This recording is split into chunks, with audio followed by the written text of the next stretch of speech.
Mr. Gutierrez for 5 minutes.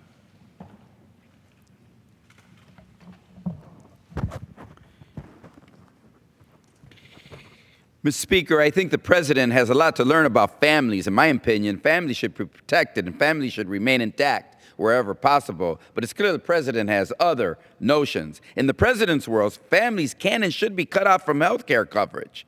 So he's working with Republicans to take coverage away from 20 to 30 million Americans so they can say they made good on a campaign promise, regardless of the consequences in real people's lives. In the president's world, children, especially his children, they don't have to be honest when they apply for security clearances or disclose all their meetings they had with the Russians. In the president's world, children and grandchildren can be convenient political props, like when a 6-year-old granddaughter is sent into the Oval Office to interrupt an interview with the New York Times, especially when the interview isn't going well for him. But grandchildren and grandparents in the president's world do not have a quote-unquote bona fide family connection when it comes to being refugees. In the latest incarnation of his Muslim and refugee ban, the president excluded grandparents from the category of those close family members, only in the Republicans' mind. Well, let me tell you something. If the president can be interrupted by his grandchild to shake up an interview that isn't going so well, I can ask my grandson to help me make a point here in Congress.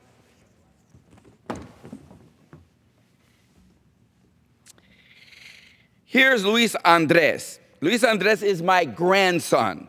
You see, in the Gutiérrez family, grandparents and grandchildren are pretty close family members and have a bona fide family connection. In fact, Luis Andres lives downstairs from me with his mom and dad on the ground floor unit of a 2-flat in Portage Park in Chicago.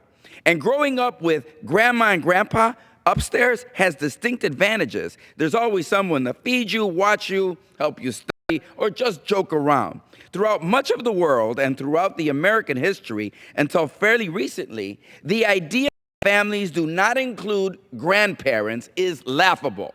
Multiple generations live together or are very nearby, and grandparents, even great-grandparents, are an integral part of the family unit and share child-rearing responsibilities. So when you're in Syria or Yemen, Central Africa, or Central America, places where surviving day-to-day without being killed by gunmen, government, or gangs is not easy, extended multi-generational families not only live together and support each other, occasionally they have to flee to safety together. But not in Donald Trump has his way, they don't, or at least not when it comes to coming here to America.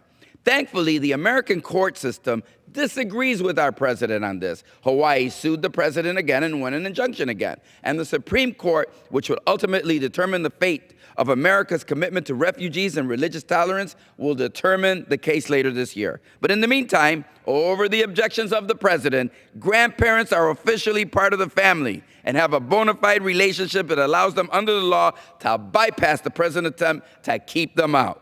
Thank you, courts, for recognizing and defending families and giving our president a lesson in the obvious.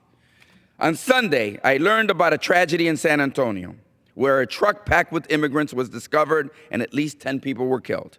The truck had no ventilation or air conditioning. There was no water for those inside who had paid a lot of money to risk their lives to live in America.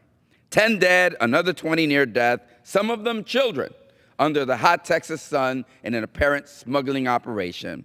You see, if you cut off legal immigration channel and make people wait decades for a visa, if they're eligible to apply at all, it strengthened the hands of smugglers.